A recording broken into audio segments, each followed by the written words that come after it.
नमस्कार दोस्तों, OCN network में आपका स्वागत है। मैं हूं Omkar Chaudhary. Donald Trump blackmailing पर उतरे हुए हैं, गुंडे जैसा व्यवहार कर रहे हैं। दुनिया भर के देशों के साथ ब्लैकमेलिंग एक टैक्टिस अपना रहे हैं। डॉलर के डोलते हुए सिंहासन और अमेरिका की डूबती हुई अर्थव्यवस्था को बचाने के लिए टैरिफ नाम की रंगदारी वसूल कर रहे हैं। कौन नहीं जानता है कि 2018 में चाबहार को प्रतिबंधों से छूट दी गई थी, लेकिन आज वो छूट वापस लेने का ऐलान करके भारत को एक और बहुत बड़ी आर्थिक चोट पहुंचाने की कोशिश ट्रंप प्रशासन की तरफ से की गई है। और आज ही खबर आई है कि फार्मा से जुड़ी हुई जो आपकी जितनी भी मेडिसिन वगैरह सप्लाई होती है, उन पर भी अब 100% टैरिफ उन्होंने थोप दिया है। लगता एक्चुअल में ये है कि एक तरफ तो डोनाल्ड ट्रंप ये टैक्टिस अपना रहे हैं, दूसरी तरफ उसने फिर से डीप स्टेट को खुली छूट दे दी है। बांग्लादेश में क्या हुआ, मोहम्मद यूनुस को किस तरीके से बैठाया गया। मैं ये तो नहीं कहूंगा कि नेपाल में जो कारकी बैठाई गई हैं वो डीप स्टेट की हैं, बल्कि काठमांडू के जो मेयर हैं उन पर जरूर ये कहा जा रहा था कि वो अमेरिका के पिट्ठू हैं। उनको आखिरी समय पर नहीं बनाया गया, साजिश तो यही थी कि उसको बना दिया जाए, लेकिन कारकी वहां पर आ गई। लेकिन किस तरीके से आई है ये हमें सोचना होगा। और जो श्रीलंका में हुआ, जो बांग्लादेश में हुआ, जो नेपाल में हुआ, अब वही कारस्तानी सोनम वांगचुक और कुछ डीप स्टेट के जो दूसरे मोहरे हैं उनके जरिए, वो कौन मोहरे हैं आप नाम जानते हैं, मुझे नाम भी लेने की जरूरत नहीं है। उनके एक पार्षद के खिलाफ ये जो हिंसा की गई है, बीजेपी के ऑफिस में आग लगाई गई, हिल काउंसिल के ऑफिस में आग लगाई गई, 4 लोग मारे गए, 70 से ज्यादा घायल हो गए। कांग्रेस के एक पार्षद के खिलाफ भी मुकदमा दर्ज किया गया है। वांगचुक के ऊपर भी शिकंजा कस दिया गया है। सीबीआई की इंक्वायरी शुरू हो चुकी है। फॉरेन फंडिंग के सारे जितनी भी गड़बड़ियां हैं वो सारी लगभग पकड़ में आ गई हैं शुरू के 24-36 घंटे के भीतर। और अब हालत ये है कि सोनम वांगचुक लिटरली रोने का नाटक कर रहे हैं कि सारा ठीकरा मेरे ऊपर फोड़ दिया। और किसके ऊपर फोड़ा जाएगा? बार बार केंद्र के अनुरोध करने के बावजूद ये अनशन का ड्रामा कर रहे थे, अनशन खत्म नहीं कर रहे थे। बहुत गलत तरीके से युवाओं को उकसाने की कोशिश कर रहे थे। इनके वीडियो उठा के देखें, ये श्रीलंका का भी जिक्र कर रहे थे, ये बांग्लादेश का भी, ये नेपाल का भी जिक्र कर रहे थे, और जैन जी का भी जिक्र कर रहे थे। लेकिन एक पार्टी है जो अभी तक चुप्पी साधे हुए है। जी हां, कांग्रेस पार्टी। तो मेरे साथ जुड़ रहे हैं अवनीश शर्मा जी, और मुझे परिचय देने की जरूरत नहीं है, पहले भी मेरे साथ जुड़ चुके। मैं उनके चैनल पर जा चुका, वो कई चैनलों पर जाते हैं। उनके सुलझे हुए विचार को, उनके ज्ञान को आप बखूबी जानते और समझते हैं। सीधे जुड़ लेते हैं अवनीश जी से और जरा इस पर चर्चा करते हैं। अवनीश जी, बहुत स्वागत है आपका। नमस्कार सर। नमस्कार, आपके सभी दर्शकों को प्रणाम जी। तो इस समय जो कुछ हम देख रहे हैं लद्दाख में, हालांकि कर्फ्यू लगा दिया गया, बड़े पैमाने पर गिरफ्तारियां हुई हैं, एजेंसियां जो सुप्त अवस्था में थी वो सक्रिय हो गई हैं, शिकंजा कस दिया गया है। और इसीलिए हम कहते हैं कि भारत में एक सक्षम सरकार काम कर रही है। कहीं कोई सिर उठाता है, किसी साजिश का हिस्सा बन करके अगर आगजनी तोड़फोड़ पर आमादा होता है, या श्रीलंका या बांग्लादेश या नेपाल जैसे दृश्य पैदा करने की कोशिश करता है, तो उसका इलाज हमारी एजेंसियां भी और हमारी सरकार भी बखूबी करना जानती है। ये जितना घटनाक्रम हुआ है, आप इसको किस तरीके से देख रहे हैं अवनीश जी? जी सर, जो कुछ भी लद्दाख में आज दिखाई दे रहा है और सोनम वांगचुक की जो पोजीशनिंग दिखाई दे रही है, कांग्रेस का जो एंगल दिखाई दे रहा है, ये ऐसा नहीं है कि 1 महीना 2 महीना या इनके हालिया ये जो अनशन है, इसकी उपज है। सर, मैं इसे 1.5 साल से देख रहा हूं और मैं तारीख बात तारीख दर्शकों आपके सामने रखना चाहता हूं। हमने प्रारंभ के अपने मंच पर 8 अप्रैल 2024 और 7 अप्रैल उसके एक दिन पहले 2024 दो वीडियो के माध्यम से सोनम वांगचुक के एक साजिश को और इनकी असलियत को खोल के रख दिया। हमारे यहाँ वो वीडियो फिर से हमारी टीम रिपीट कर रही है। मैं आपके यहाँ वो चीजें रख के दर्शकों के सामने उनके विवेक पर छोड़ता हूं। सर, 7 अप्रैल वो महीना था, मई 2024 में लोकसभा के चुनाव इस देश में हुए। मार्च फरवरी से इस बंदे की तैयारी वहां शुरू हो रही थी। मैं सीधे घटना पर आता हूं। जिस समय पूरे देश में लोकसभा चुनाव का माहौल बना हुआ था और अप्रैल में तो मतदान की शुरुआत हो चुकी थी, कई चरणों में, लंबे चरणों में वोटिंग हुई थी। 7 मार्च को इस व्यक्ति ने इसी तरह का ड्रामा किया था और जैसे अरविंद केजरीवाल जो नई राजनीति लेके आने वाले थे, उनकी गुलाबी रजाई सबको याद है, उसके अंदर घुस के वो सोया हुआ व्यक्ति, ठीक हूबहू उसी तरीके एक नीले रंग के स्लीपिंग बैग में यही सोनम वांगचुक वहां पर लेटा, इसने आमरण अनशन शुरू किया और घोषणा क्या की कि पश्मीना मार्च निकालेंगे, एक यात्रा जिसका नाम सोनम वांगचुक ने पश्मीना यात्रा रखा। इनका मकसद ये था कि ये उस यात्रा को चीन बॉर्डर तक लेके जाना चाहते थे और सोनम ने उस समय कहा था कि मैं दुनिया को ये बताना चाहता हूं कि चाइना ने भारत की कितनी जमीन अपने कब्जे में कर ली है, ये मैं चीन के सरहद पर जाके दिखाना चाहता हूं पश्मीना मार्च के जरिए। आप दर्शक जरा इस चीज को भी देखें। जो लद्दाख से जुड़ा हुआ आगे ऊपर जो हमारा बॉर्डर है, एवरेज हाइट सर 15,000 से 16,000 18,000 फीट की हाइट है। बिल्कुल। जाड़ों में वो पूरा का पूरा इलाका शेष दुनिया से, शेष भारत से कट जाता है, लेकिन हमारे सैनिक वहां पर सजग प्रहरी की तरह तैनात रहते हैं। बीआरओ ने जब रोड बनाया 2014 के बाद, जब इनिशिएटिव हुआ, उसके बाद अब सीधे सड़क मार्ग से वहां पहुंच है। सामान्यतः फरवरी, मार्च, अप्रैल और मई, ये वो 3-4 महीने होते हैं जिस दौरान सारी supplies, arm ammunition, advance placement, सैनिक, यहां तक कि उनको गर्म रखने के, उनको खाना बनाने के लिए जो वहां पर केरोसिन ऑयल होता है, लाखों लीटर केरोसिन ऑयल ये ट्रांसपोर्ट किया जाता है। बहुत सारे दर्शक ये सोचेंगे कि इस जमाने में केरोसिन ऑयल क्यों ट्रांसपोर्ट किया जाता है। दरअसल 15-16 हजार की ऊंचाई पर और कोई भी फ्यूल काम नहीं करता, वो सारे के सारे जम जाते हैं एक्सेप्ट केरोसिन ऑयल।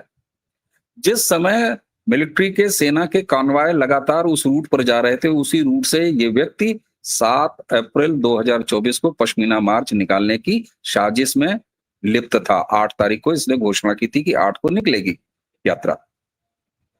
और यही वो समय था जब राहुल गांधी ने लद्दाख की यात्रा की थी। दर्शक गूगल करें और ध्यान करें, आपको मैं पूरी टाइमलाइन बता रहा हूं। वो जो मोटरसाइकिल पर, बिल्कुल वो तस्वीरें मोटरसाइकिलों वाली राहुल की आई थी और राहुल और सोनम की वहां पर मीटिंग हुई। सब जानते हैं कि राहुल गांधी और उनकी कांग्रेस का कौन सा एग्रीमेंट, कौन सा समझौता है चीन की कम्युनिस्ट पार्टी के साथ, और यही व्यक्ति सोनम वांगचुक किस तरीके से चीनी एजेंडे पर, चीनी जासूस की तरह, चीनी एजेंट की तरह काम कर रहा था। ये 2 एजेंट चाइना के वहां पर एक मीटिंग करते हैं और उस समय तक सोनम की मांग क्या थी? ये मांग आज जिसे 6 शेड्यूल, 6ठा शेड्यूल की बात की जा रही है, जिसको पूर्णकालिक राज्य की बात की जा रही है, उसको बड़ा मानवीय दृष्टि से, बड़ा क्रांतिकारी विचार से पेश किया जा रहा है। सर, मैं इस व्यक्ति को पिछले 1.5 साल से फॉलो कर रहा हूं और उस समय इसकी मांग कहीं से भी पूर्ण राज्य के दर्जे की नहीं थी। यही सोनम वांगचुक जिसने ये कहना शुरू किया था कि 370 जब था, हम जम्मू कश्मीर के पार्ट थे, तब हम ज्यादा खुश थे, आज हमारे साथ तमाम तरह की परेशानियां हो रही हैं। इसकी मांग इनिशियल ये थी कि टूरिज्म को न ओपन किया जाए लद्दाख में, पहली मांग ये थी।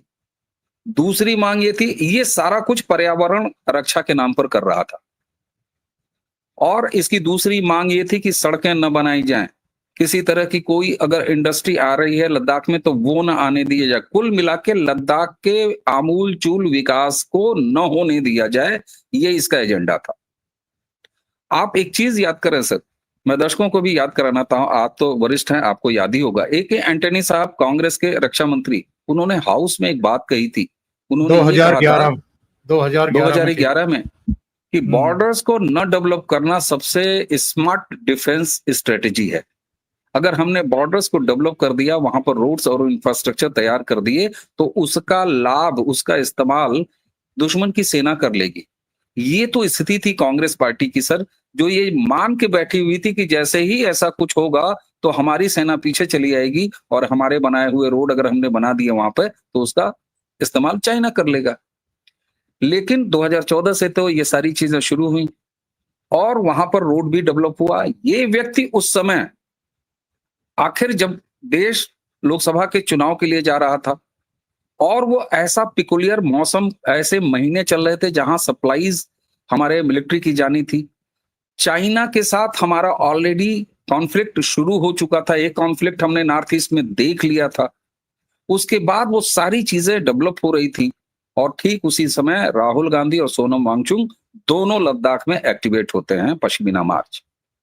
7 मार्च को हमने प्रारंभ पर वीडियो किया था, वो वीडियो उस समय काफी वायरल हुआ था और वहां तक पहुंचा था। 8 मार्च को अचानक इस व्यक्ति ने, बिना किसी उकसावे के, सरकार ने कुछ भी तवज्जो नहीं दिया था और इस व्यक्ति ने स्थगित कर दिया और कह दिया कि अब हम पश्मीना मार्च नहीं करेंगे। हमारे यहाँ सर राष्ट्रवादी अक्सर एक टर्म का बड़ा सम्मान करते हैं, अननोन गनमैन, और उनको हम सारे लोग बहुत प्यार करते हैं। क्यों? क्योंकि राष्ट्र के प्रति उन्होंने बड़ी असीमित जिम्मेदारियां निभाई हैं। अब वो कौन है? वो अनाम है, तो उन्हें अनाम को ही प्रणाम कहना चाहिए। आखिर 7 मार्च तक अडिग रहने वाला राहुल गांधी की शय पाया हुआ ये सोनम वांगचुक 8 अप्रैल 2024 को पश्मीना मार्च कैंसिल क्यों कर देता है? इसमें कौन सी अदृश्य ताकतें थी? एक अदृश्य ताकत अनाम गनमैन की तरह है, उन्हें रहने देते हैं, वो चाहे एजेंसियां हो, चाहे राजनीतिक डिप्लोमेसी हो या कुछ भी हो। लेकिन जो दूसरी वजह थी जिसने इस व्यक्ति को मजबूर किया, वो कारण था लोकल लद्दाखीज का सपोर्ट न मिलना। जी हाँ, आज सर देखिए कितना भ्रामक तस्वीर बनाई जा रही है कि मुसलमान लद्दाख में, जो कि आज 46% हो चुके हैं दुर्भाग्य से, जो कभी डेसिमल हुआ करते थे, वो और वहां की बौद्ध एक हैं। ये सर दुष्प्रचार है, मैं आपको बता रहा हूं। ये फोटो सेशन है, ये केवल जानबूझ के बाजार में प्लेस किया जा रहा है, ये छवि बनाई जा रही है। बिल्कुल। 8 अप्रैल 2024 को पश्मीना मार्च जब इसने कैंसिल किया सोनम ने, तो उसकी सबसे बड़ी वजह ये थी कि लोकल्स ने, जो हमारे बौद्धिस्ट हैं वहां पर, जो आदिवासी हैं, उन्होंने इसे सपोर्ट नहीं किया और केवल इकोसिस्टम के लोग, जो कुछ सप्लाईज थे, जिस तरह आज आपको कश्मीर से सप्लाई किए हुए आदमी दिखाई दे रहे हैं जो लद्दाख जलाने में के जिम्मेदार हैं, नेपाल से लाए गए दिखाई दे रहे हैं जिनको कि आइडेंटिफाई कर लिया गया है, ठीक उसी तरह आज के लगभग 1.5 साल पहले अप्रैल 2024 में इस व्यक्ति ने बाहर से लोगों को बुलाया था। वही कुछ मजमे थे और जब लोकल्स का सपोर्ट इसको नहीं मिला तो उसके बाद ये मजबूर हो गया और साथ में अदृश्य क्या डील हुई उसको अभी रहने देते हैं। ये एजेंसियों का काम है। हम एक जिम्मेदार चैनल है, आप भी एक जिम्मेदार चैनल है, हमें उसे खोल के रेशा रेशा नहीं बांटनी चाहिए। लेकिन सर अब हुआ वहां से क्या?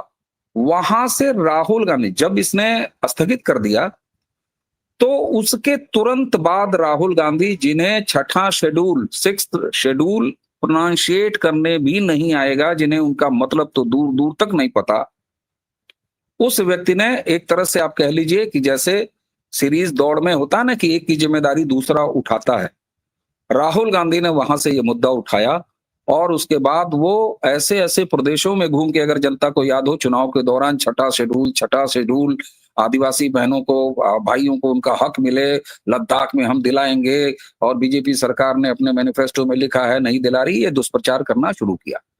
ये साजिश तब की है, आग लगाना लोकसभा चुनाव के पहले अप्रैल में था 2024 में, लेकिन उस समय असफल हुए और तब की लगाई आग आज आपको लद्दाख में इस रूप में दिखाई दे रही है।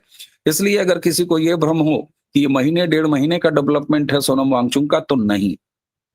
अब इसके पीछे इंटरेस्ट क्या है सर? इसको जान लेना बड़ा जरूरी है। और एक चीज और कि क्यों लोकल्स का सपोर्ट आज भी नहीं है, कल भी नहीं था सोनम वांगचुक के पीछे। आज जो कुछ भी आपको वहां एकता दिखाई दे रही है वो दिखवाई जा रही है। सोनम वांगचुक जितना अपने आप को अनगढ़ दिखाता है, सहज दिखाता है, दरअसल ये सहज व्यक्ति नहीं है। धूर्त सोनम है। वांगचुक के बारे में अगर दर्शक गूगल करें सर, इसकी धूर्तता मैं बता रहा हूं आपको, अगर गूगल करिएगा तो सर इसके इंस्टा अकाउंट, इसके ट्विटर अकाउंट, इसके बाकायदे सोशल मीडिया कैंपेन, इसकी तस्वीरें, इसके बारे में आर्टिकल्स, इसके फोटो, दुनिया भर की एल्बम्स, ये प्रोफेशनल ग्रुप की तरह अपलोड की जाती रही, एक्टिवेट की जाती रही हैं। इसके पीछे एक पूरी टीम थी। और मैं आज आपको बता रहा हूं सर, ये मेरा अपना अनुभव, मेरे पास कोई सूत्र की व्यवस्था इसमें जरूरत भी नहीं है। जब मैंने 7 अप्रैल को वो वीडियो किया, उसके बाद आप कल्पना कर सकते हैं दर्शक, सोनम वांगचुक के पास 2024 में एक प्रॉपर प्रोफेशनल मैनेजर था जो इसके कार्यक्रम को मैनेज करता था।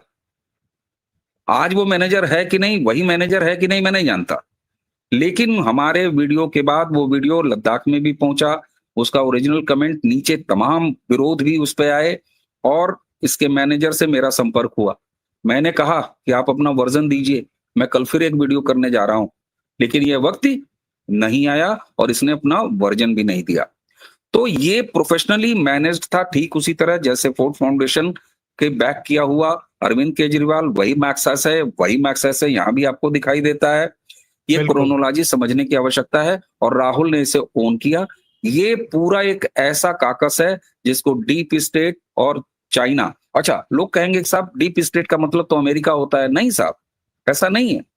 डीप स्टेट का मतलब वो ग्रे ताकतें जो विश्व में अपनी वरदहस्तता बनाए रखना चाहती हैं, वो कहां से हैं और किस इंटरेस्ट पर इकट्ठी हो जाती हैं। कभी चाइना और अमेरिका का जो डीप स्टेट है वो औपचारिक थोड़ी ना है।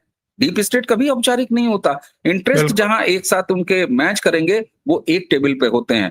एक ही समय में सोनम वांगचुक के केस में और राहुल गांधी के कॉम्बिनेशन में चाइना भी इन्वॉल्व था और डीप स्टेट भी इन्वॉल्व था, अमेरिकन बेस और यूरोप बेस। ये दोनों की उपज है सोनम वांगचुक। मैं तो सर गनीमत समझता हूं कि 4 मृत्यु, 80 घायल, 40 से ज्यादा पुलिसकर्मी घायल, ये अभी लद्दाख सस्ते में छूटा है। ये कांड सर लोकसभा चुनाव के समय ही हो चुका होता, लेकिन इसे एजेंसियों, और यही वजह है सर कि जैसे ही ये घटना हुई, संभवतः ये भी पहला उदाहरण है कि ऐसे किसी मामले में देर रात 10 के 10:30 के आसपास गृह मंत्रालय ने बाकायदा प्रेस नोट जारी करके सोनम वांगचुक को इस सारी लद्दाख के जलाने की हैपनिंग का जिम्मेदार ठहरा दिया। और उसके बिल्कुल। बाद कड़ी कार्रवाई, जैसा आपने अपने इंट्रो में बताया, दर्शक समाचार से अवगत हैं, वो हो रहा है। सर राहुल गांधी का ये भारत का कार्यक्रम था, ये कॉम्बिनेशन है, ये गठजोड़ है 2 गिरोहों का। सोनम वांगचुक भी वही फेस है, राहुल गांधी भी वही फेस हैं। ये दोनों के समुच्चय कि उस समय तो बच गया लद्दाख जलने से, लेकिन आज चूंकि जेंजे वाली और नेपाल वाले, तो ये वही इरादे थे जिसको उस समय स्थगित हो जाना पड़ा, लेकिन अब उसको एक्टिवेट किया और आंशिक सफलता लद्दाख को जलाने में कामयाब हो गए। बहुत गहराई के साथ आपने सारे तथ्यों को दर्शकों के सामने रख दिया है और बहुत हद तक चीजें बिल्कुल एकदम क्लियर हो जाती हैं जो कुछ आपने बताया है। ये फरवरी में पाकिस्तान का दौरा कर चुका है। ये बांग्लादेश जाकर के मोहम्मद यूनुस के साथ जफियां पप्पियां सब कर चुका है। 5 अगस्त 2019 का एक ट्वीट इसका वायरल हो रहा है कल शाम से, जब जम्मू कश्मीर से 370 और 35 से हटाया गया था। इसने प्रधानमंत्री को और पीएमओ को, यानी नरेंद्र मोदी और पीएमओ दोनों ट्वीट को टैग करते हुए आभार व्यक्त किया था इस बात के लिए कि आपने हमारी बरसों पुरानी ख्वाहिश को पूरा कर दिया, लद्दाख को यूनियन टेरिटरी बना करके। ये इनका 5 अगस्त 2019 का ट्वीट है। अचानक क्या हो गया? अब पूर्ण राज्य क्यों चाहिए? और केवल 3 लाख की आबादी है लद्दाख की। 3 लाख की आबादी पर कितनी विधानसभा सीटें होंगी? मुख्यमंत्री बनने का ख्वाब है क्या, या कोई और दिमाग में खुराफात है क्या? फिर ये कहते हैं कि साहब लेह और कारगिल 2 लोकसभा सीटें होनी चाहिए। 3 लाख की आबादी पर कितनी सीटें बनाओगे? और चलो बना भी दें तो इससे क्या हित सज जाएगा? कारगिल में सब जानते हैं कि मोस्टली शिया मुसलमान है, इधर लेह और पूरे लद्दाख में बुद्धिस्ट हैं। तो क्या डिजाइन क्या कर रहे हैं आगे के लिए, और किस तरह की चीजें? और ये छठी सूची कहां से पैदा हो गई? रोजगार कहां से आपकी चिंता का विषय बन गए? आप पर्यावरण कार्यकर्ता हैं या आप पॉलिटिकल वर्कर हैं? पहले तो यही स्पष्ट हो जाना चाहिए। फिर केंद्र ने कहा कि इनको कई बार कहा गया आप अनशन खत्म करिए, और इनके जो उकसाने वाले वीडियो आ रहे हैं, जाहिर है केंद्र की एजेंसियों के पास भी वो सारे थे ही। और अवनीश जी, केवल बीजेपी के ऑफिस को जलाना, हिल काउंसिल के ऑफिस को तोड़फोड़ करना, सीआरपीएफ को निशाने पर लेना, ये सब क्या दर्शाता है? बिल्कुल सर, मैं बता रहा हूं दर्शकों, अब तक आपको पता ही चल गया होगा। बहुत सीमित जानकारी थी सोनम वांगचुक के बारे में, इसके परिवार के बारे में, पारिवारिक हिस्ट्री के बारे में। अब काफी बातें पिछले कई घंटों में हो चुकी हैं। तो ये तो सबको पता है कि इसके पिता न सिर्फ एक पॉलिटिकल एक्टिव मेंबर्स थे, बल्कि मंत्री भी रहे, जम्मू कश्मीर की कैबिनेट में रहे। तो पॉलिटिकल अगर महत्वाकांक्षा है तो वो होनी भी चाहिए। एक बार चलिए इस बात को मान लेते हैं। लेकिन सर, हमने अभी आपसे कहा कि ये 2024 से एक्टिव था। सर, मैं अपनी ही बात को काट रहा हूं। ये 2024 की उपज नहीं है, केवल 2024 की उपज नहीं है। वो तो मैंने घटना इसलिए बताई कि आज हो गई जो 2024 अप्रैल में की जानी थी। लेकिन थ्री इडियट्स फिल्म कब आई थी सर? 2009 में। और जब डीप स्टेट और इस तरह की विदेशी ताकतें जब दुनिया के किसी भी आगे बढ़ रहे देश या किसी भी देश के लिए खिलाफ अपना पपेट वहां पर इस्टेब्लिश करती हैं, नरिश करती हैं, तो ये काम 10 साल, 15 साल, डिकेट्स का होता है सर। आप तो अनुभवी हैं, आपको पता है। क्या अरविंद केजरीवाल अचानक एक दिन में पैदा कर दिया गया? नहीं, एक पूरा लंबा सिलसिला होता है। सबसे पहले अवार्ड दिलाओ, फिर कोई एनजीओ एस्टेब्लिश कराओ, एनजीओ से कुछ काम कराओ, उसके बाद एक इंटरनेशनल अवार्ड दिलवा दो, फिर उसके बाद बाकायदे पीआरशिप से उसका एक चेहरा गढ़ो कि ये प्रकृति का रक्षक है, ये पर्यावरण का रक्षक है, तो कोई भ्रष्टाचार के खिलाफ लड़ रहा है, तो कोई नदियों का संरक्षण के काम कर रहा है, तो कोई वोटिंग सिस्टम पर काम कर रहा है। इस तरह के आवरण गढ़े जाते हैं। अरविंद केजरीवाल एक उदाहरण है, ऐसे कई उदाहरण मैं आपके सामने दे सकता हूं, लेकिन आप वरिष्ठ हैं, आप खुद जानते हैं। सोनम वांगचुक की पीआरशिप 2009 से शुरू हुई, आमिर खान के जरिए ये फिल्म बनवाई जाती है। आज जो लोग भी लद्दाख गए होंगे और जिसको टूरिस्ट प्लेस के तौर पर इस्टेब्लिश किया गया इसका स्कूल, ऐसा कोई नहीं है, सरकारी फंड से बना हुआ वो एक सामान्य सा स्कूल है। मैं होके आ चुका हूं सर, वहां पर ऐसा कुछ तीर नहीं मारा है इस व्यक्ति ने। इसके बारे में पहले गढ़ा गया कि ये वैज्ञानिक है। और आप देखिए थ्री इडियट फिल्म का प्लॉट क्या बनाया गया। थ्री इडियट फिल्म का प्लॉट ये बनाया गया कि शिक्षा कोई आवश्यकता नहीं है, डिग्री कोई आवश्यक नहीं है, और नॉलेज ज्यादा आवश्यक है। ये भारतीय नौजवानों को बर्बाद करने की एक साजिश थी, इसमें डबल काम किया गया था। जेनजे की अवधारणा तब से पाली जा रही थी, आज नेपाल में हो गया तो नया टर्म जेनजे यहाँ पर प्रयोग हो रहा है, नौजवानों की क्रांति कराना। और ऐसा नहीं है कि भारत में ये क्रांति हुई नहीं है और उससे सत्ता बदली नहीं है। सर 70 के दशक में आपको याद होगा सर, छात्र आंदोलन ही तो शुरू हुआ था, एक छोटा सा कारण था जब इंदिरा की सरकार चली गई। गुजरात में हॉस्टल की मेस फीस बढ़ा दी गई, वहां से शुरू हुआ विद्रोह, धीरे धीरे फैलता हुआ बिहार तक आया और जेपी का नेतृत्व मिला और उसके बाद इंदिरा गांधी की सत्ता चली गई।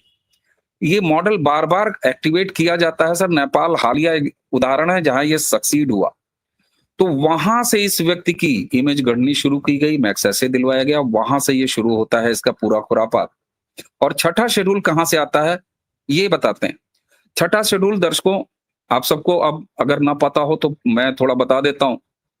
छठा शेड्यूल आदिवासी लोक परंपराएं, खान पान, उनके रीति रिवाज, उनका वस्त्र, उनकी जो एक डेमोग्राफी है उसको संरक्षित करने के लिए नॉर्थ ईस्ट के कुछ प्रदेशों के लिए ये बनाया गया। लद्दाख के लिए कभी नहीं था। और हाँ, जो लोग ये कहते हैं, आज भी ये सच है कि भारतीय जनता पार्टी ने मैनिफेस्टो में लिख के दिया था कि हम छठा शेड्यूल के बारे में यहाँ विचार करेंगे। लेकिन सर अब आपकी वही बात आ जाती है कि लेह और लद्दाख इनको अलग अलग क्यों करना चाहता है। आपने बहुत सहज तरीके से बड़े अच्छे ढंग से ये तथ्य को बता दिया कि लेह में और कौन सी आबादी है और इधर लद्दाख में कौन सी आबादी है। यही वो बताता है सर कि जहां डेसिमल में इन मजहबियों का जनसंख्या थी, डेमोग्राफी थी, वहां आज 46% डेमोग्राफी है लद्दाख में मुसलमानों की।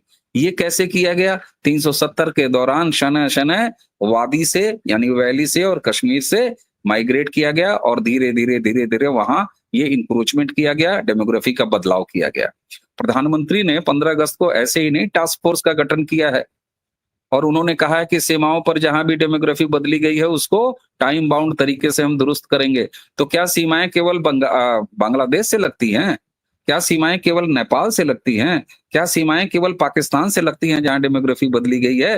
ये प्रत्यक्ष उदाहरण है सर कि जहां पाकिस्तान और चाइना दोनों की सीमाओं का एक्सेस है, उस लद्दाख की डेमोग्राफी भी किस तरीके से मजहब ने बदली है सर, साजिशन बदली है। और यही वजह है कि सरकार ने ये वादा करने के बाद भी कि हम छठा शेड्यूल के बारे में विचार करेंगे, अब तक नहीं किया। ये कारण यह है कि जब तक वहां की डेमोग्राफी दुरुस्त नहीं कर ली जाएगी, तब तक छठा शेड्यूल वहां पर लागू करना बहुत बड़ा अभिशाप सिद्ध होगा वहां की जनजाति के लिए, वहां की बुद्धिस्ट कम्युनिटी के लिए। और इसीलिए मैं कह रहा हूं, जो एक तस्वीर पेश की जा रही है कि पूरा लद्दाख के बौद्धिस्ट और पूरे आदिवासी हमारे भाई वो सारे मजहबियों के साथ है, ये गलत तस्वीर है। ये केवल पेंट किया जा रहा है, इकोसिस्टम द्वारा पेंट किया जा रहा है। दर्शकों को कभी भी मैं हाथ जोड़ के अपील करूंगा कि इस बहकावे में मत आइए, कहीं भी ऐसा नहीं है। क्या मुसलमानों के साथ उसी लद्दाख में वो खूनी संघर्ष हमारे बौद्ध जनजातियों का किसी को भूल जाएगा सर? ये अचानक रातों रात डिफरेंस और पॉलिटिकल इसका बिल्कुल है सर। ये वहां का मुख्यमंत्री बनना चाहता है। और एक चीज और, छठा शेड्यूल में एक चीज और है सर, केंद्र छठा शेड्यूल अगर कहीं लागू हो गया लद्दाख में तो ठीक 370 वाली स्थिति बहाल हो जाएगी। ये साजिश है इसकी कि आज की स्थिति में वहां पर 370 वापस बहाल हो जाए।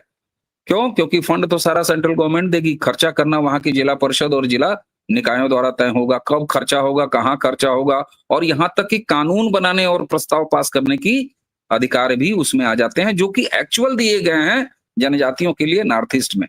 तो लद्दाख की स्थिति का नया आकलन करना है सरकार, इसलिए वहां पर छठा शेड्यूल के बारे में अभी कोई निर्णय नहीं ली। लेकिन इस बीच राहुल गांधी का फ्यूल इसको मिला, सोनम वांगचुक का, एक बार फिर एक्टिवेट करने के लिए। और इसमें China angle, deep state angle और राहुल गांधी का भारत जलाओ या जो योजना है, ये सारे का समुच्चय है।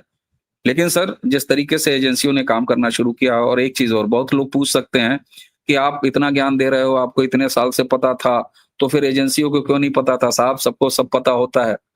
लेकिन आज जो सोनम वांगचुक को एहसास हो रहा है, जाके पता करिए, सबूत चाहिए। आपके देश में एक न्यायपालिका है जहां पर कागजों में सिद्ध करना पड़ता है, प्रमाण देने पड़ते हैं। आज वो सारी चीजें एजेंसियों के पास हैं और अब सोनम वांगचुक नहीं बच सकता, बिल्कुल नहीं बच सकता सर।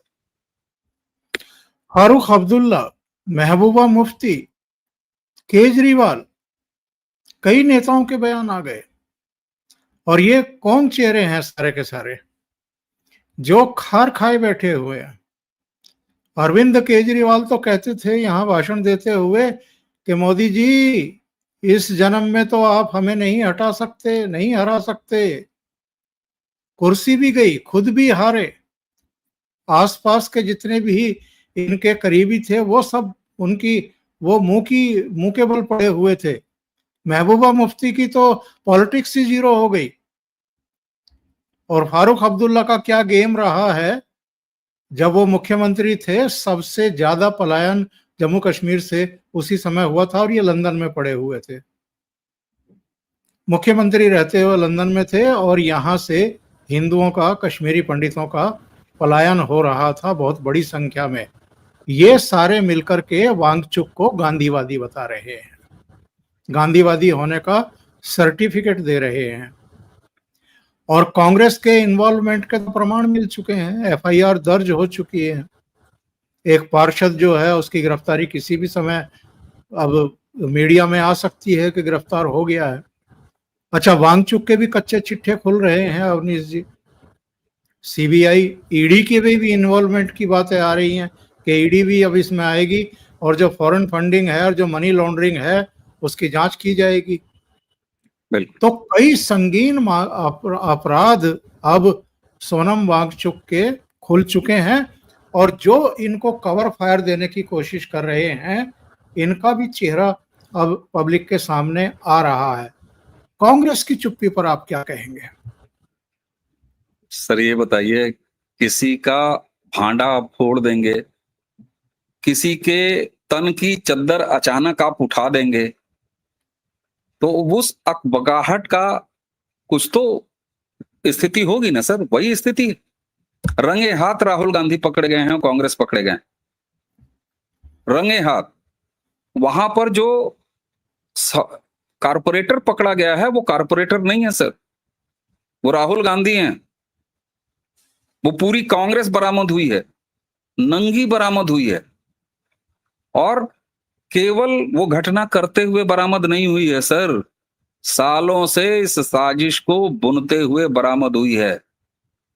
राहुल गांधी जब लद्दाख गए थे, मोटरसाइकिल वाली तस्वीर कहां कहां गए थे।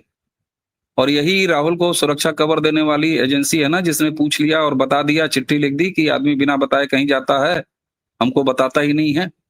तो क्या सरकारी एजेंसियों को पता नहीं है? मैं जब पूरी जिम्मेदारी के साथ कह रहा हूं और मैं चैलेंज करता हूं, और उस समय भी चैलेंज किया था मैंने कि सोनम वांगचुक अगर हमारा एक भी दावा गलत हो और खुलासा गलत हो, जो कि आज बिल्कुल नंगा सच है सामने, हमने तो सर अप्रैल में किया था 2024, तो क्या हमारी एजेंसियों को नहीं पता है सर? सब कुछ पता है सर।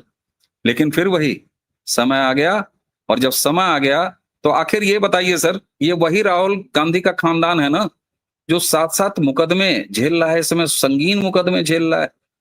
बिना कागज, बिना प्रमाण, बिना फाइल, बिना सबूत, बिना तथ्य के संभव हो सकते थे क्या? नहीं ना, ये संभव है, हुआ है संभव, इसी देश में संभव हुआ है। तो सर सोनम वांगचुक का खेल खुला है, साथ में कांग्रेस का खेल खुला है। इसीलिए मैं कह रहा हूं वो कारपोरेटर कांग्रेस का कारपोरेटर नहीं है, वो खुद राहुल गांधी हैं। प्रतीकात्मक वो लड़का है, इसके अलावा और कुछ नहीं है। और सर बार बार हम लोग जो आशंका व्यक्त करते हैं कि राहुल की पूरी उम्मीद मजहबी भीड़ पर आधारित है, छोटा सी सही सफल आपने लद्दाख में वो होते हुए देख लिया है। इसलिए पूरे भारत को सचेत रहने की आवश्यकता है। कांग्रेस वहां पर एक्सपोज हुई है सर, राहुल गांधी वहां पर एक्सपोज हुए हैं। जी सर। और यही वो लड़का है जो राहुल गांधी के साथ बाहें चढ़ाता हुआ दिखाई दे रहा है, जिस पर मुकदमा दर्ज हुआ है। और अगर जरा ठीक तरीके से एजेंसियों ने इसको टैकल कर लिया, टैकल करने का मतलब तो आप समझते होंगे दर्शकों, वो ठीक तरीके से अगर हो गया काम तो ये सब कुछ उगल देगा। बहुत बहुत धन्यवाद आपका अवनीश जी, जुड़ने के लिए और इतना समय निकालने के लिए और बहुत महत्वपूर्ण जानकारियां साझा करने के लिए। Thank you so much. धन्यवाद सर, धन्यवाद सर, प्रणाम।